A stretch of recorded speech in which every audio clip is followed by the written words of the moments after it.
ان الحمد للہ والصلاۃ والسلام علی رسول اللہ اعوذ باللہ من الشیطان الرجیم بسم اللہ الرحمن الرحیم قال اللہ تعالی فی سورۃ الملک تبارک الذی بیدہ الملک وہو علی کل شیء قدیر الذی خلق الموت والحیاۃ لیبلوکم ایکم احسن عملا۔ نہایت بزرگ برتر ہے وہ ذات جس کے ہاتھ میں کائنات کی سلطنت ہے اور جو ہر چیز پر پوری قدرت رکھتا ہے، جس نے موت اور زندگی کو ایجاد کیا تاکہ تم لوگوں کو آزما کر دیکھے کہ تم میں سے کون بہتر عمل کرنے والا ہے۔ یہ دنیا کی زندگی ایک بہت بڑی آزمائش ہے۔ اس کی لذات، اس دنیا کی کشائش ہر وقت انسان کو کھینچنے میں لگی رہتی ہے۔ یہ دنیا اپنے اندر بہت جاذبیت رکھتی ہے، بڑی بھلی معلوم ہوتی ہے۔ انسان کا ایمان مضبوط نہ ہو تو بہت جلد اپنا گرویدہ بنا لیتی ہے۔ انسان کا دنیا میں حد درجے کھو جانا اور اپنے اصل مقام آخرت اس سے غافل ہو جانا، یہ اس کے لیے لمحہ فکریہ ہے۔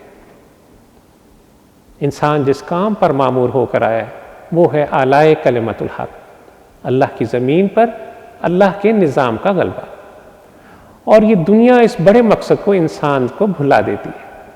یہ دنیا لبھاتی ضرور ہے مگر یہ کسی کی ہو کے نہ دی۔ دنیا کی کسی بھی چیز کو بقا نہیں ہے، کوئی دوام حاصل نہیں ہے۔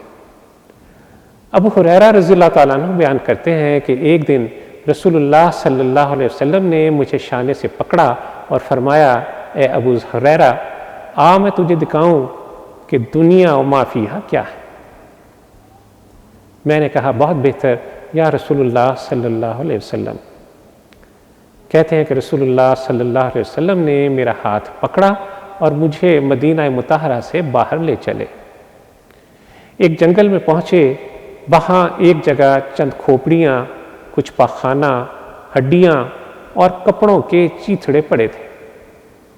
رسول اللہ صلی اللہ علیہ وسلم نے فرمایا، اے ابو ہریرہ، یہ کھوپڑیاں ایسی ہی چاہت کیا کرتی تھیں جیسی تم کرتے ہو، اور ایسے ہی عمل کیا کرتی تھیں جیسے تم کرتے ہو۔ آج یہ ایسی ہو گئیں کہ ان پر چمڑا بھی باقی نہیں ہے، اور اب چند دن میں یہ راکھ ہو کر رہ جائیں گی۔ اور یہ پخانہ جو تم دیکھتے ہو یہ ان کی غذا تھی، نامعلوم کہاں کہاں سے کما کر کھایا تھا، آج یہ ایسا ہو گیا کہ تم کو اس سے نفرت ہے۔ اور یہ چیتھڑے ان کی پوشاک کے تھے کہ ہوا سے مارے مارے پھرتے ہیں، اور یہ نلیاں، یہ ہڈیاں ان چوپایوں کی ہیں جن پر چڑھ کر یہ شہر بہ شہر پھرا کرتے تھے۔ بس دیکھ لو یہ ہے انجام اس دنیا ناپائیدار کا۔ اے ابو ہریرہ، یہ دنیا تو مقام عبرت و گریہ ہے۔ ابو ہریرہ رضی اللہ تعالیٰ عنہ بیان کرتے ہیں کہ پھر میں اور رسول اللہ صلی اللہ علیہ وسلم بہت روئے۔ جب ذرا طبیعت سنبھلی تو ہم مدینہ منورہ واپس پلٹے۔